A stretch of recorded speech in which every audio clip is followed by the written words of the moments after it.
na disab ni si Cliff John Diz. Hunyo, mayong hapon pastor, ngutana ko og luwas na ta pastor, unya makasala ta, luwas ba ta gihapon?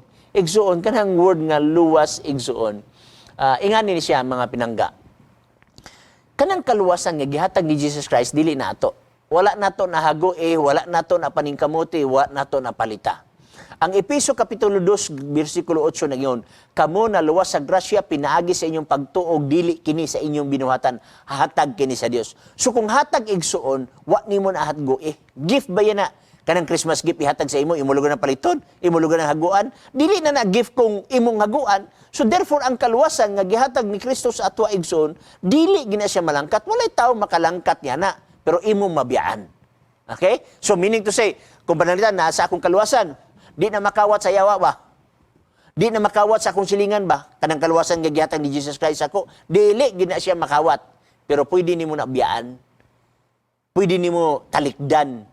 Okay? So, ang pangutana mo ni, kung makasala ko, nawala ba ang kaluwasan ka nako? Wa tayo na ba sa igsoon kung nakasala ka, nawala ang kaluwasan igsoon? Biyaan ka sa Ginoo kung di ka maghinulsol.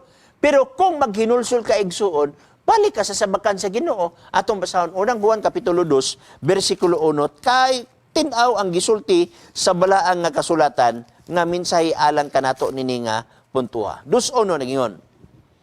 Minahal kong mga anak, nagsulat ako kanimo, nini mga butang nga aron kamo dili magpakasala, apan kung may makasala man gayod, kita adunay manlalaban nga mga tumbang sa amahan si Jesucristo ang matarong. Unsay gingon di igsoon? Mga anak. Bisan makasala ka, gitawag yapong kag anak. Mangayo lang yung kag pasaylo, unang Juan 1:9, sa imo lang isugid ang imong sala, pasayloon ka. Dili na muwala ang imong kaluwasan igsoon nga gisitar sa Ginoo sa imuha, gawas kung imong biyaan ang Ginoo. Mubuhi ka sa iyang kamot, mutalikod ka sa iya, now, malaglag yung ka. Klaro man ang gitisgutan ni balang kasulatan. Ang theology sa Seventh-day Adventist, dili theology sa Calvinistic, ha? Ang Calvinistic, mga Baptist, Calvinistic man na, bisang manawat pa ka, manulis pa ka, unsa imong buhaton, unya namatay ka sa imong pagpangawat, panulis, luwas lang gihapon ka, mo na ang ilang theology. Kay alang nila igsoon, once saved, always saved, dili na mao ang gisgutan. Ang theology sa Seventh-day Adventist igsoon, susama sa theology sa gitawag og Arminian. Meaning to say, naluwas ka sa grasya, pinagi sa imong pagtuo, pero sa diha nga naluwas na ka, talikdan nimo si Jesus Christ, mawala sa imuha, kay imo mang gitalikdan. Pero di na makawat, ha? Basta magpabilin lang yung ka ni Jesus Christ.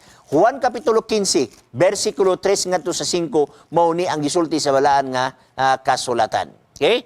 Siya, ang tanan kong sanga, dili mamunga kini iyang pamutlon. O ang tanan nga sanga, nga mamunga kini iyang pagahinluan. Okay? 3, kamo na nga hinlo na tungod sa pulo nga akong gisulti kaninyo. 5, ako mao ang tanom nga paras, kamo mao ang mga sanga. Ang magapabilin kanako, kang kinsa magapabilin ako, mao siya ang magapamungag daghan. Kay gawas kanako, wala gayud kamoy mahimo.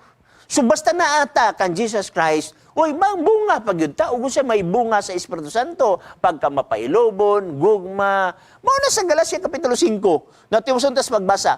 Kung panalita biyaan mo si Jesus Christ, unsa may tabo nimo? Versikulo 6. Ang tao nga dili magapabilin kanako, iga sa libay siya sama sa sanga ug malaya, ug ang sanga pamuniton og yaigit siya ngadto sa kalayo. Mao gani nga kung di ka magpabilin ni Jesus Christ, ala, adunay reckoning sa tanan. Maitsa gid ta sa kalayo basta di ka magpabilin kang Jesus Christ.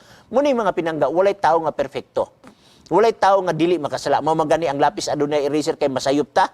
Mao magani ang computer na delete cut undo tungod kay masayop ta. Pero kanang kasaypayan sa kasaypanan nga nahimo nato igsuon, dili na ang katapusan sa butang. Naay Hesukristo nga kung modangob ka kaniya, iya kang pasayloon ug tagaan kanyag saad sama sa iyang pagpakamatay dinhi sa yuta nga siya magalaban kanimo ngadto sa amahan aron usab kita maluwas.